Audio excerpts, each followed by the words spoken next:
Good morning. We need to turn that up a little bit.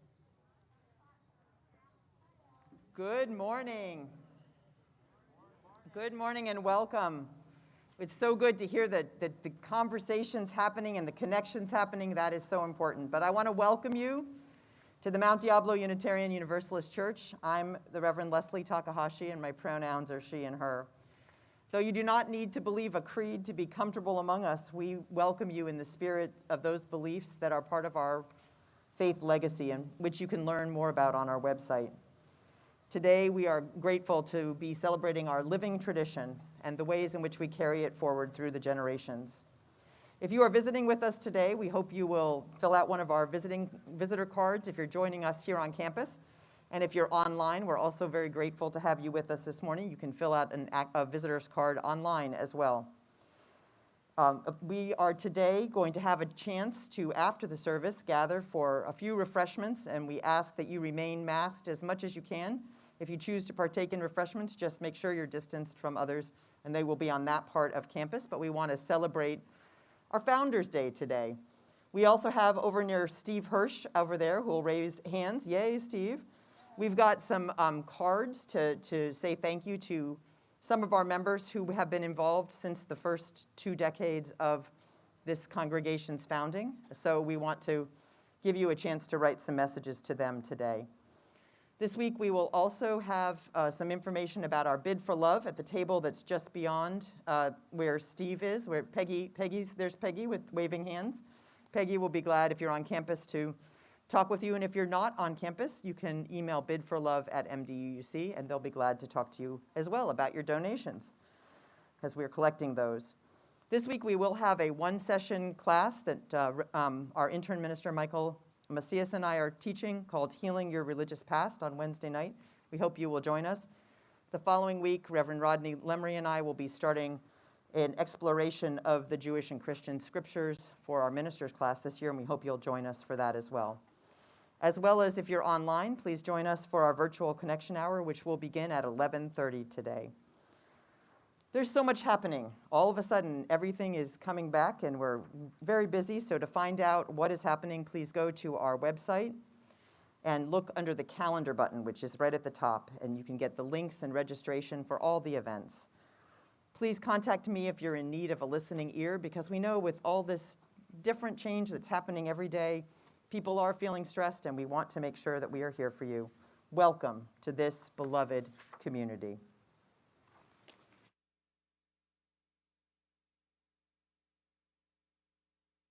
Oh, good morning. My name's Davina Smith. I'm a member of your Board of Trustees, and my pronouns are she, her, and hers. Mount Diablo Unitarian Universalist Church is a welcoming faith community. We begin our services by reading our church mission together.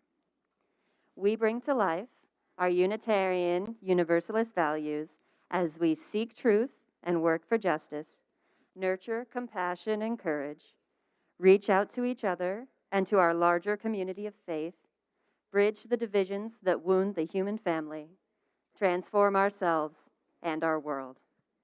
We're so glad that you're joining us in whichever of the 4 ways you have chosen.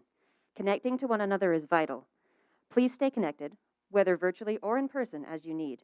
Our calendar has many opportunities, which are also described in the weekly church email and on our mduuc.org website.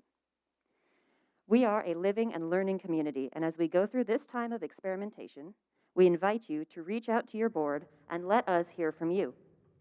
And please join us for connections after service, here on campus or virtually. And welcome. It's good to be together. And now let us enter into worship.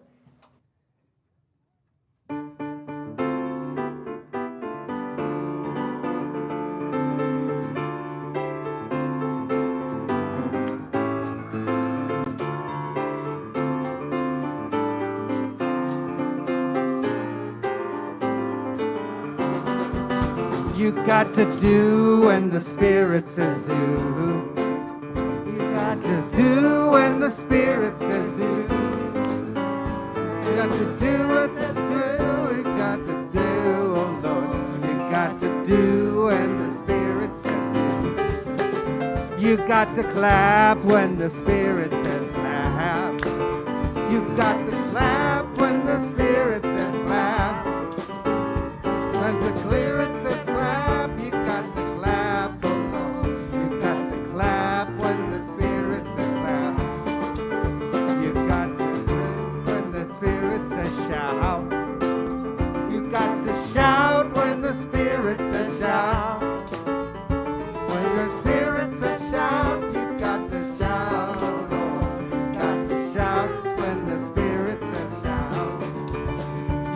pray when the Spirit says pray.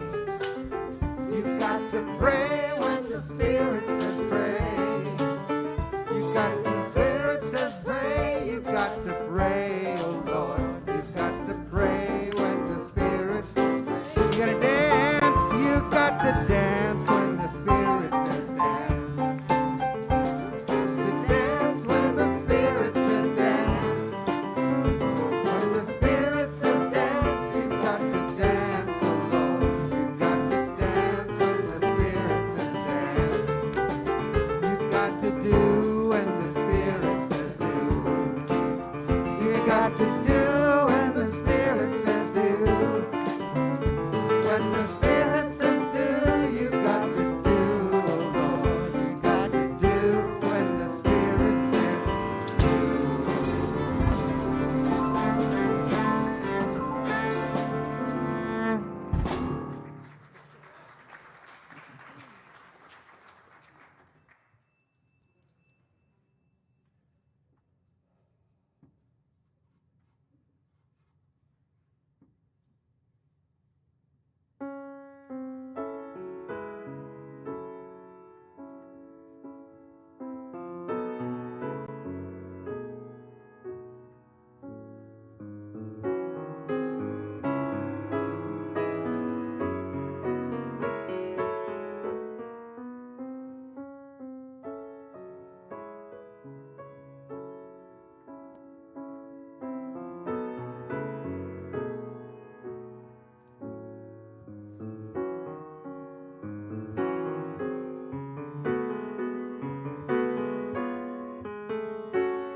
History, for most everybody, can be either happy or sad. Today, we are celebrating our 70th anniversary. That's our history. And I think that it's non-traditional, but that's all right. We have survived a long and cold winter, and now we are springing into the future. We dedicate ourselves to being the greatest we can be, growth and prosperity, and love to all.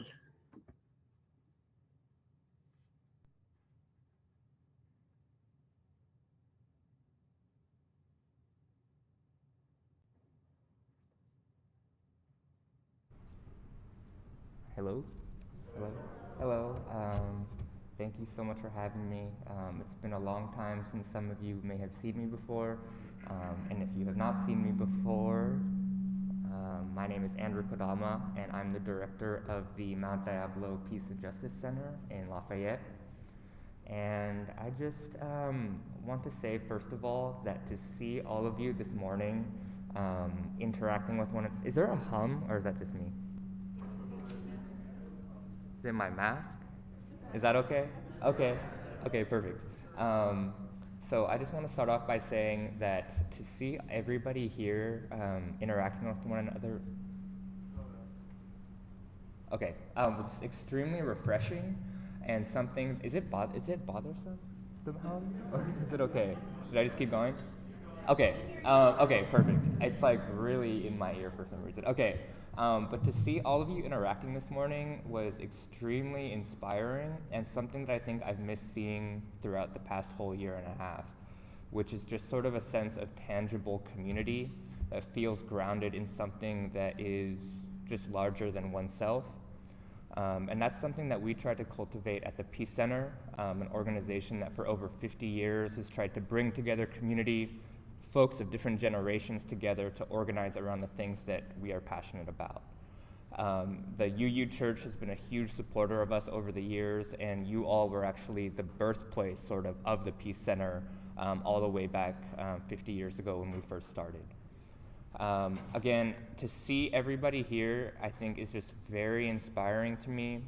As an artist and as an activist, two things that I think are extremely important for the work that we do is having an intergenerational approach and having the ability to just dream and imagine. And to have the ability to dream and imagine with a group of people of different age ranges and generations, I think is a huge blessing. So thank you all for being here, and thank you all for committing to coming here every week and making this an intentional community. Thank you.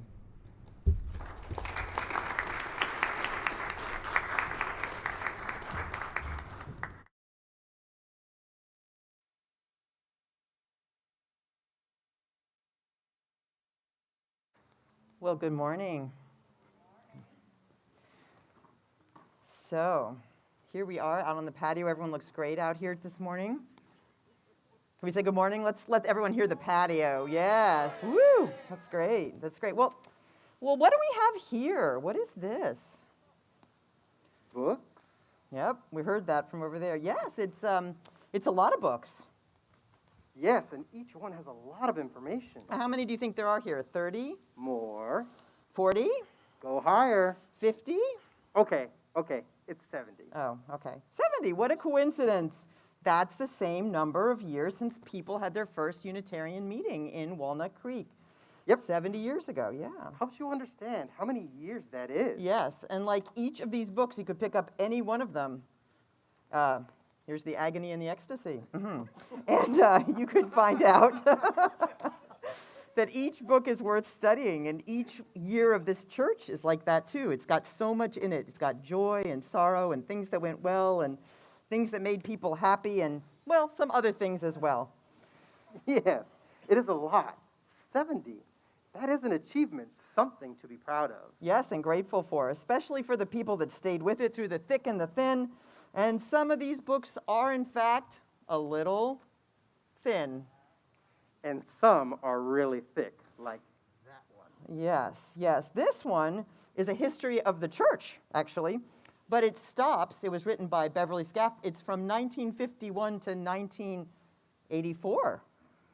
So there's more history to be written, and Carolyn Campbell from the History Committee would be glad to talk to you about that, yeah. You know what the best part is, though? What? All of us, even those of us who just came, we get to help write the next volume. Yes, and we can be grateful for that as well. Thank you all for listening.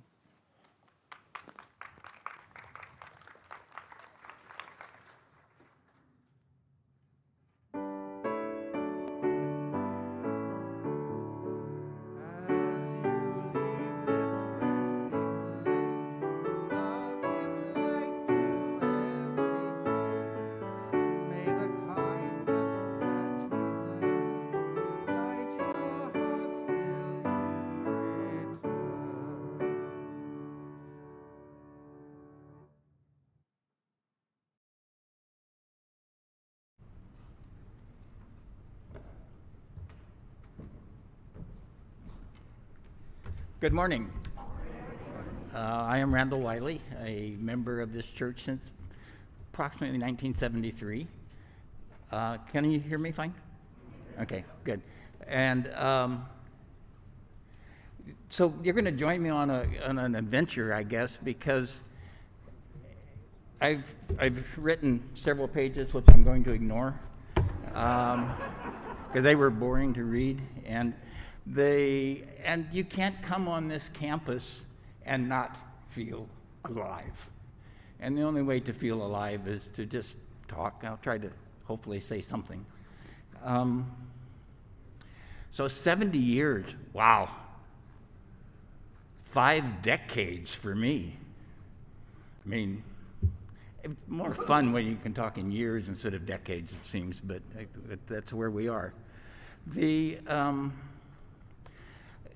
When Leslie asked me to say a few words, I thought, yeah, okay, and then I go, oh, what am I going to say? I could talk and talk and talk, but would I convey what is important to me? And so I guess that's what I decided to do a little bit, is to share just a little bit of my journey, throwing in some snippets of my experiences at church that maybe put some of this together. When I moved to Walnut Creek in 1971, having completed my 2 years in the Army as a dental officer and starting my residency at Children's, my wife, Ingrid, and I knew that we wanted to find a religious home, partly for ourselves, but also for a family that we planned on raising. And one, though, where, having both been raised Methodist, we wanted something where the creed was not as important, or the doctrine was not that important. I think we found it. When we came, the church was very active in anti-war movement.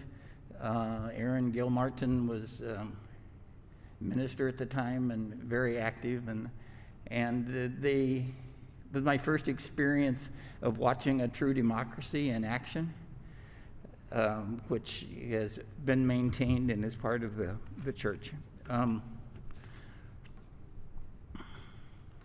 When I came, the church was in its, not just the church, but the congregation was pretty much in its finding itself mode. It was yes to me and no to commitment. And so consequently, the physical plant was in need of some of the love that people were giving to themselves. But the important thing was the connections that were being made at that time were so important. I look out and I keep looking at Rowena and saying hi.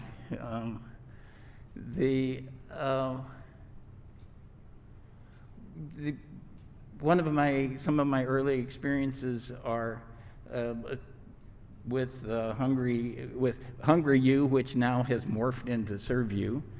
So it is a constant thing that has prevailed. Part of what's happened to me in my journey is that I've become recently very aware of the importance of non-permanence. Realizing that accepting the non-permanence in life frees you for a lot of things, and it's very important. However, this church to me represents a constant. It may not be permanent, but it's a constant. And we'll see if we can address that a little bit. Speaking of the Hungry Youths, one of my memories is we used to bid on Beverly and Dave Borton's offer to babysit your children for the weekend. And we would come back and they would say, "What great kids you have." And we'd go, "I mean, they weren't fighting?"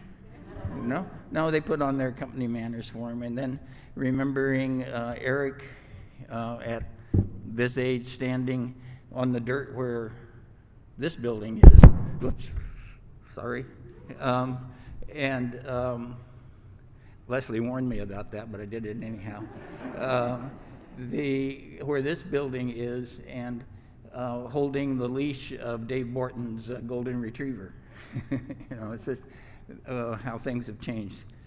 I remember a service one morning where Betty Reed and her special needs daughter started this, and we were in the other building, of course, this wasn't here, in a circle, and was singing. They did a duet with Betty playing the guitar.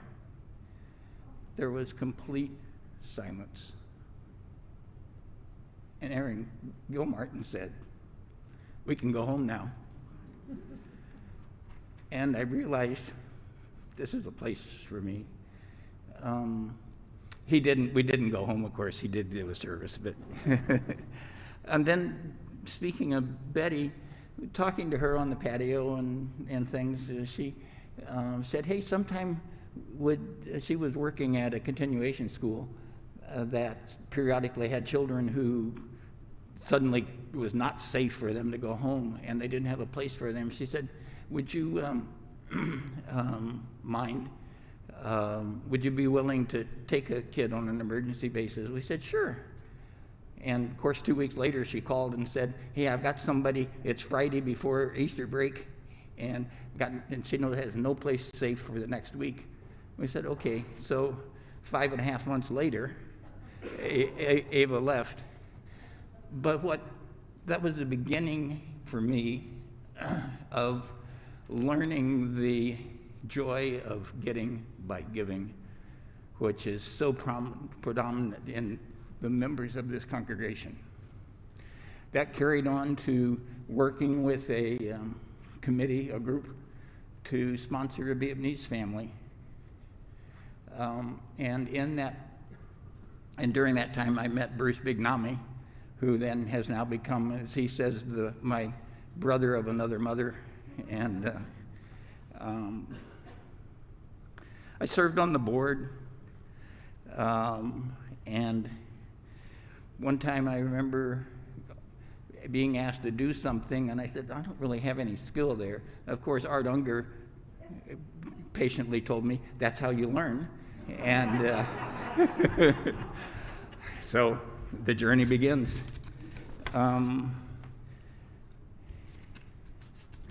Let me just glance through here and see what other deep memories I have of that created growth for me was a service by Mark Bellatini, who was an intern minister at the time, and he came out in that service.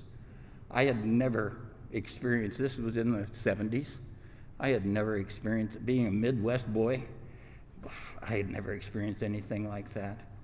And it set me up for understanding and appreciating what things that I had no concept for. I guess that's what I'm trying to say is that one of the constants that has happened for me in this church is just continual exposure and growth by what happens on the pulpit and what happens on the patio. It's hard to tell sometimes which one's more important. I've obviously experienced multiple styles of ministry, being through several ministers here. I'm looking to see if I'm forgetting anything.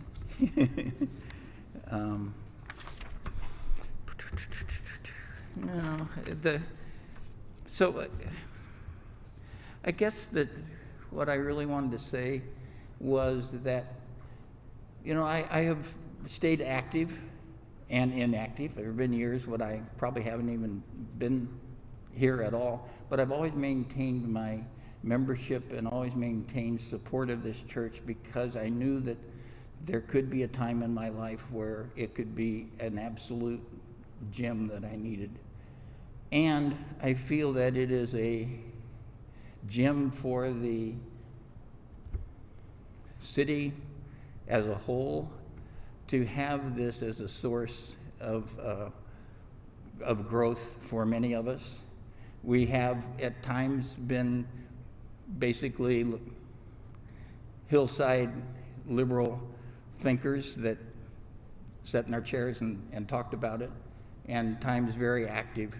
And it's using the growth that happens with those processes, the letting go of things that probably should be let go of is great. So I guess that's my closing kind of thought, is that even though there is not permanence in the life, there are some in the world, there is some things that are constant, that are beautiful, and this church is one of them.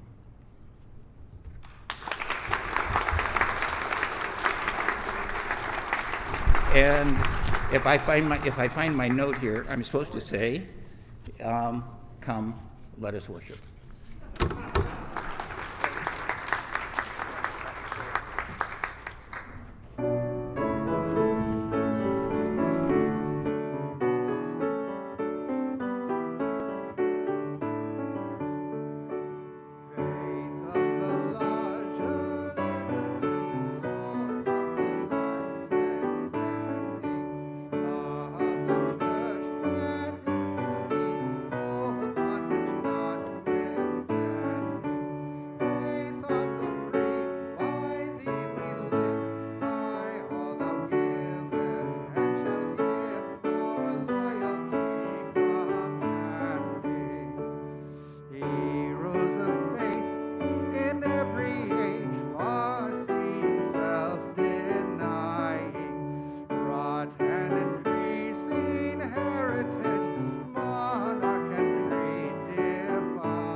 This is the time in our service when we take into the loving heart of this congregation those joys and sorrows that are too great to hold alone. And I think we're going to begin by lighting a candle this morning in joy to have people with us who have not been in this building for many, many months. We are grateful for that and grateful for what we can do together, even with its limitations. And so we are very glad to be here together and to have each of you here. We are also celebrating today the 100th birthday of Betty Reed Soskin, who was celebrated this week. And as Randall has already said, someone that can be claimed as part of the family here at MDUUC and a leader here in her own right, but who was also celebrated this week by the New York Times, ABC News, and pretty much every other major news media. So that's great. I do want to mention, in the interest of caring, that our hearing assist system is back in operation. So if you would benefit from that, please stop at the sound booth in the back and pick up a hearing assist, and please spread the word, because we know there are people who are not coming because of increased hearing issues.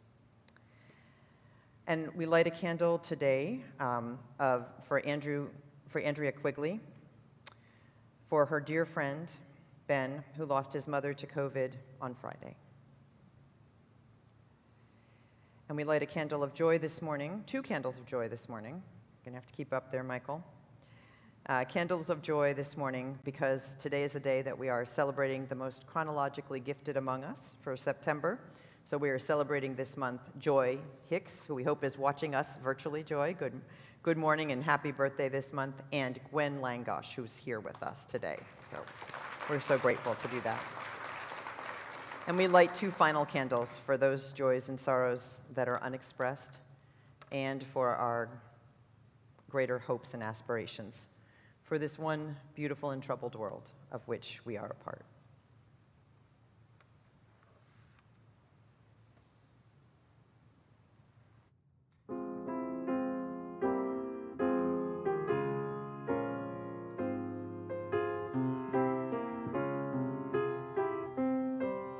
Find a stillness, hold a stillness, let the stillness carry me. Find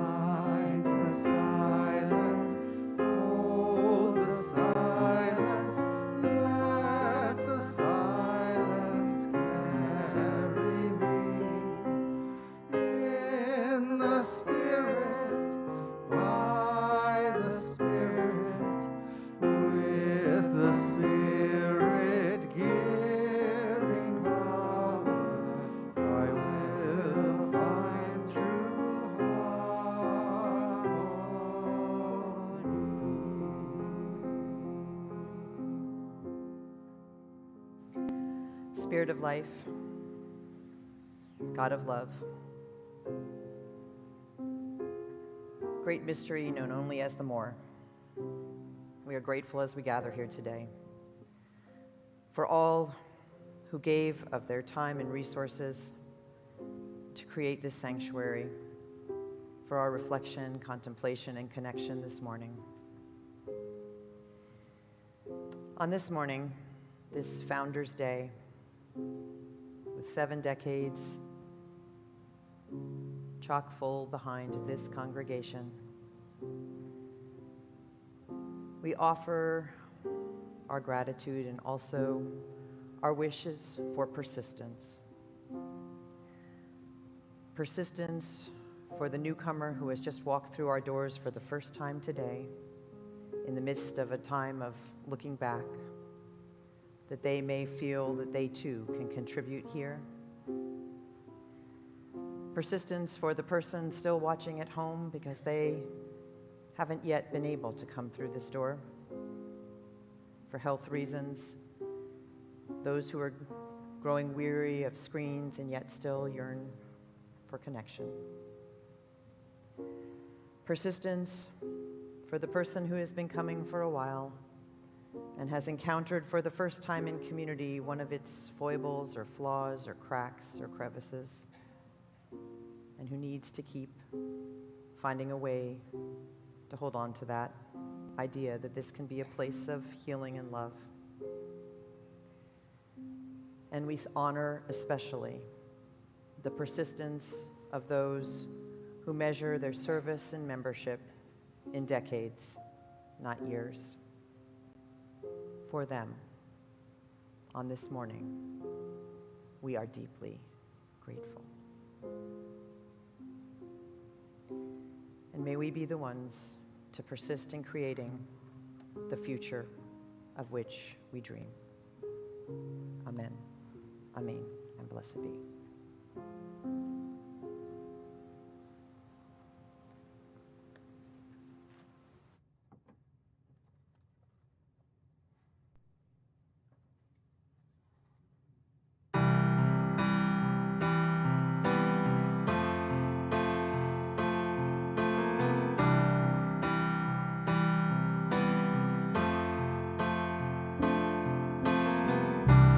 Imagine there's no heaven.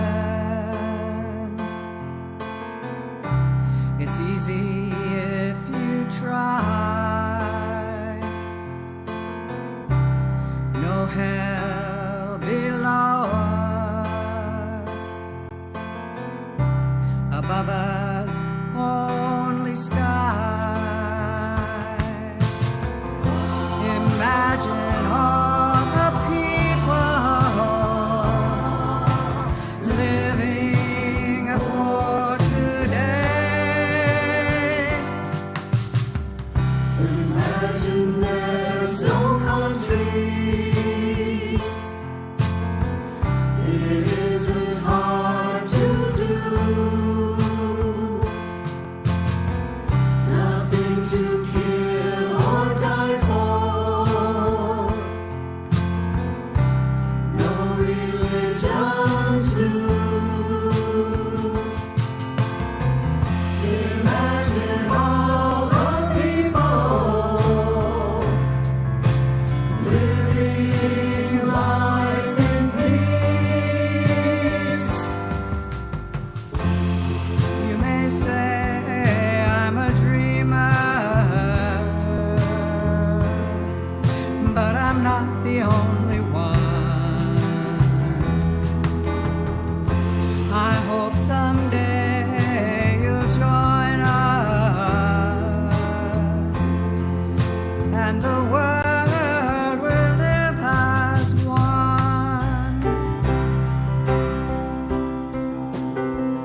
Wow, imagine. Whoa. Good morning. I'm Janice Davis, and I'm a member of your Board of Trustees, and I use the pronouns she and her. During my working career, I was the director of a nonprofit preschool in Oakland near Lake Merritt. During those 26 years, it was my privilege to support the families, children, and teachers that came to play, learn, and thrive at the Homey Victorian at 304 Lester Avenue. It was my responsibility to keep these precious children and adults safe and healthy. So I checked vaccine records, posted hand-washing signs, posted the evacuation routes, scheduled inspections of the playgrounds and fire prevention equipment, and set up first aid training days for our staff. We practiced safety drills with the children. But maintaining the outdoor emergency cupboard with contact information, clothing, food, extra water, first aid supplies in case of an earthquake or disaster was a regular September task. Since I've retired, I carry on with preparedness, keeping our to-go bags by the front door with pockets for some cash in case of emergency. We are fortunate to have some extra cash to put in the pocket. So today, as we celebrate Founders Day, let us be prepared to protect the future vision of this congregation, which has carried on its important work for justice for 70 years. As the MDUUC website says, under the heading, Give for Love, we are grateful for any contribution toward our goal of acting as a regional voice of sanctuary, a resource for transforming vision to action, and a welcome support for members and friends. So please give what you can when you can by clicking on the Give Now button on the mduuc.org website or sending a check to 55 Eckley Lane. And now, the ushers will receive your contributions. Thank you.